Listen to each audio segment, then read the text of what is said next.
Hi, I'm Steve. And I'm Chrissy. And welcome to Magic Main Street. Today we're going to be talking about what to pack for your day at Disney. In your backpack. In your backpack.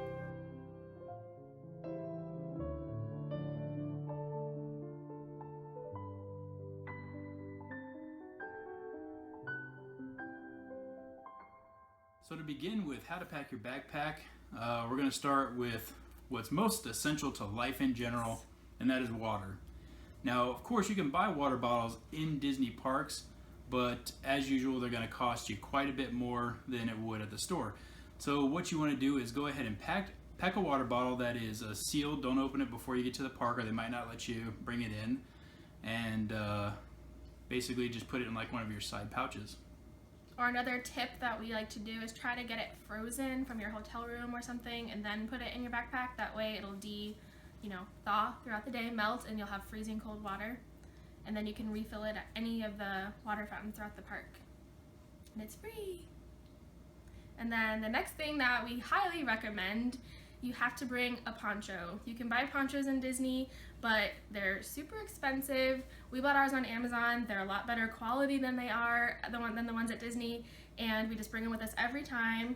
We wear them for water rides. We wear them when it rains, and if you go to Disney, it will rain. So you need a poncho. Guaranteed.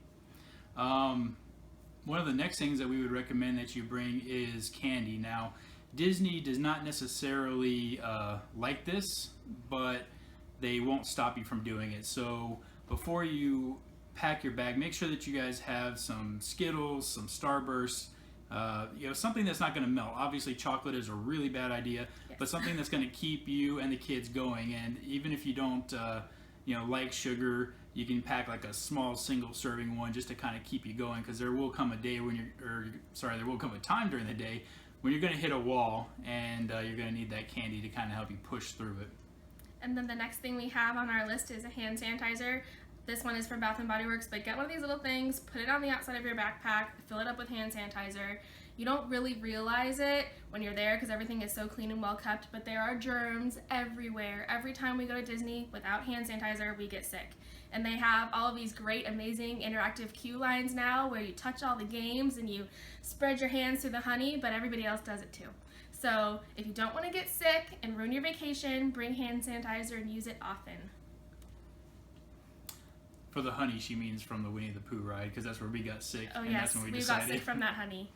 We decided that was when we were going to start bringing hand sanitizer. So another thing that a lot of people don't think of, especially in this digital age, is cash. We're going to want to bring some dollar bills. The reason is we can use them on the penny squashing machines. Now, the penny squashing machines are going to be probably your cheapest source for a souvenir. It's 51 cents, 50 cents for the penny, 1 cent for the penny that you're going to squash. Now, I don't know if all the machines do it, but I know for a fact that the one that connects Adventureland to Frontierland. In the tunnel by the bathrooms.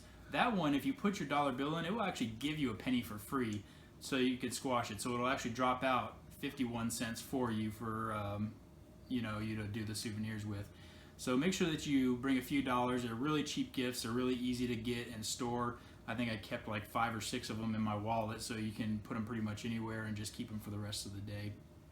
And the next thing that we always try to bring with us is a first aid kit. We definitely don't bring a big, huge, heavy thing, but we go to the travel section at Walmart or some big box store and buy the tiny little one that's got Band-Aids, wipes, maybe a little bit of ointment in there, because you're going to be walking a lot, your feet are going to rub, you don't want to go back to your hotel just to get a Band-Aid. You might fall and scrape your knee with your kids, you might bump into something. You just need to have Band-Aids on hand so you don't have to take a long time out of your trip to go deal with little owies like that. And included in your first aid kit that you've bought, we'd also recommend that you guys pack some sort of pain reliever, aspirin, Tylenol, whatever it is that you want. Make sure that you have not only the adult version, but the junior strength one as well if you have kids with you. It does come in handy. Sometimes, if for nothing else, just because of the pain of walking around for hours and hours, your feet start to hurt. So it doesn't necessarily have to be for a headache, but you'll find that you probably need it for a headache as well because of all the stimulation. And then this is something that we like to have in our backpack. It's not necessarily something you have to have, but when you're walking around Disney in Florida, you will get sweaty. You will get so sweaty that your clothes will be wet and you will not smell very nice. So what we do is we buy kind of a gender neutral fragrance of spray, and we all pass it around. This one is also from Bath & Body Works, and it's Golden Pineapple Luau. We love this because it actually smells like Dole Whip. So we just put this in our backpack, and when we're like waiting in a long line, we just take turns spraying each other down. We don't want to be the funky, stinky people in line, so that's why we have this. Very important, because we all know those people. If you've ever been to Disney, everybody's crowded around in the Tower of Terror room before you get on the ride, or the Haunted Mansion elevator ride room, whatever that is. And there's somebody who's been walking in the park, and you know that they've been walking in the park for a few hours, so very important.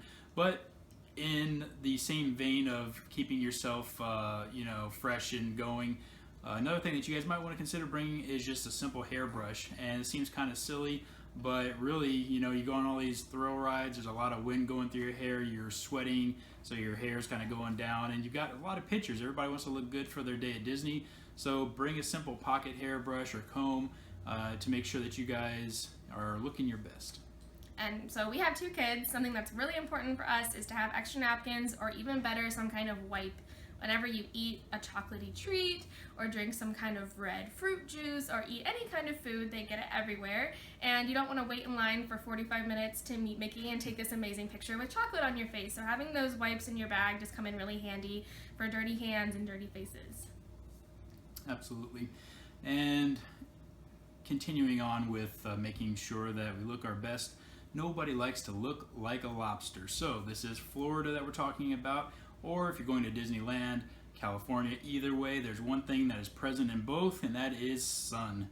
Lots and lots of sun. So make sure that you bring yourself some sunscreen. Now, I personally don't like the lotion kind because it's a hassle to put on and it's a hassle to reapply, but if you get yourself a spray bottle, it's very easy. Take 2 seconds out of your day, just spray yourself down. Make sure you get the back of your neck, because a lot of people don't, and they've got their face covered, their arms and legs covered, but then the back of the neck gets fried, and then your whole vacation's ruined and you're in a lot of pain. Trust me on this one, bring your sunscreen. The next thing we have is actually a solar charger, and maybe I'll let Steve talk about it a little more than me, but he hooks this thing on our backpack, and it gathers energy from the sun, and then you plug your phone in and your phone will never die. And this is really awesome because you can download free apps like My Disney Experience. You're going to want that on your phone. You can look at the map, you can do your fast passes, you can make dining reservations, or something we like to do is we downloaded some free apps with Disney trivia or Disney games on them, so when we're waiting in an hour-long line with our kids, we can play Disney trivia. We can do things like that to kind of help the time pass. These are these little solar chargers. They are about $15-$20 depending on where you buy them from. One thing that I noticed when I got mine was that the charge would never go above halfway. It would stay at the halfway mark, and I always kind of thought to myself, well, this is broken, it doesn't work. I kind of did a little bit more research and found out that the only way you're really going to push past that halfway mark is if you plug it into a wall. The sun will only charge it about halfway after that initial rundown, but it's really good to keep yourself going. As we all know, we use our camera pretty much on our phone only. We don't have a separate camera. Especially if you get a really high quality phone camera. So very important to keep yourself charged, because there's not always going to be a charger, when you're sitting down or in line or anything like that. So this is pretty much going to be your saving grace for those long days inside the Disney park. Okay, and then the next thing we have is bring you one of these water bottle fans. You can buy them in Disney, and everybody likes the Disney ones because they're very cute, and ours is obviously not that cute, but ours was a lot cheaper and it works just as well. This is a lifesaver when you're super hot. You can spray your face, the kids like to play with it, you can just fan yourself, fan the back of your neck, so we always try to have one of these with us. Refreshing. All right, the third to last thing, we're getting close to the end here, is to bring yourself some toys, gifts, souvenirs, things like that before you get to the park. And I know it sounds kind of counterintuitive. You think to yourself, well, why would I buy toys or gifts or souvenirs before I get to the park? Let me tell you why. Because inevitably, you're going to have that child ask you for the glow in the dark light up wand that all the kids have when they're watching the parade at night, and those glow up light up wands or whatever they are, they're $15 or $20 a I think piece. they were $25. We bought one like the last trip. It was $25 for the Ariel glow in the dark wand. I mean, it is so for 2 kids expensive. it's $50 just for the nighttime toy. We bought, I think they were their little hair extensions for the girls, and they were We got 10 of them for $5 $5 on Amazon. So we ordered them before we best thing went, ever. put them in the pack. When the sun went down, they went in the hair, and they were happy. They had their light up toys, and we saved $45. And it's the same thing with your Mickey ears. Yes, you can find them on Amazon. We customized ours a little bit before we left, but if you try to buy cute ears, like customized ones in Disney, they're $35, $40. They're really expensive. So these are actually made out of cardboard and a headband. So maybe someday we'll do a video about that, but these probably cost me $10. So bring your ears with you. And kind of along the same lines of the toys and the gifts are bring your own shirts, bring your own towels. Now, we went to the Disney store right before we went on our last vacation, and they had a sale on the towels, and we got really cool Disney towels for very I think cheap. there were $7 for big, huge, bright Disney printed towels. We got the girls' Disney t-shirts at the Disney store before we left. They were on sale for $7 at the park. They're $25. So if you want to be dressed in Disney while you're at Disney, buy your stuff before you go. And it's very important that you make sure you know what you're getting, though. Obviously, there's a ton of people out there selling Disney merchandise that they're not really Disney, and that it kind of looks a little iffy. So make sure that you know what you're buying. Usually, a lot of times, you can find officially licensed Disney stuff at a fairly reasonable price. It's still profit to them. They don't care if you buy it from Amazon or you buy it from the park. It just so happens that if you buy it from the park, they're going to charge you a lot more because they want you to buy it right then and there, and the pressure's on to get a souvenir and that kind of thing. So, and then the last thing we have on our list is this time, for the first time ever, we packed lunch for everybody one day, and it actually worked out so good. It saved us so much money.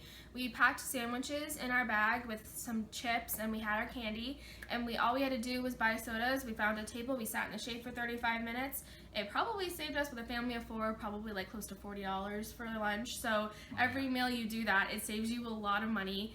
And we just brought little power snacks. We had a bag of pretzels, a bag of almonds, and just, like I said, sandwiches.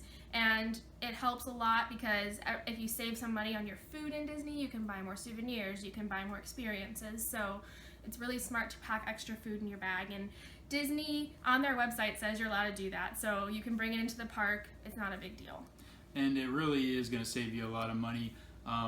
We're not suggesting by any means that you don't try some of Disney's great food in the park. We loved going and getting the snacks, the Dole Whip especially. It's one of our favorites.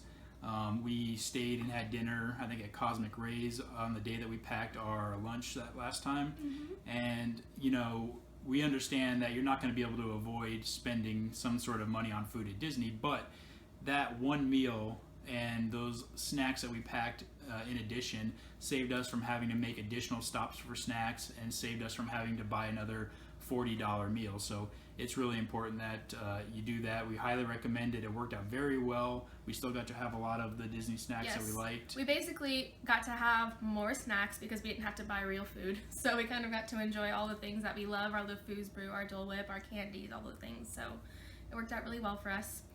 So that's pretty much it. That's going to be There is one thing that we did not put on our list that is super important, and you've probably noticed that we are wearing them during this video. This is super important. Bring this with you. If you don't bring your magic band, can't get in the park. You can't get in the park. You can't use your fast passes. You can't do anything. So you can't get back in your room at the end of the day. So when you leave for Disney, put this on and don't take it off till you get home. It's waterproof. You can sleep with it. You can do whatever you want. So wear it all the time. Don't forget it. Your magic band, by the way. We didn't say what it was, but...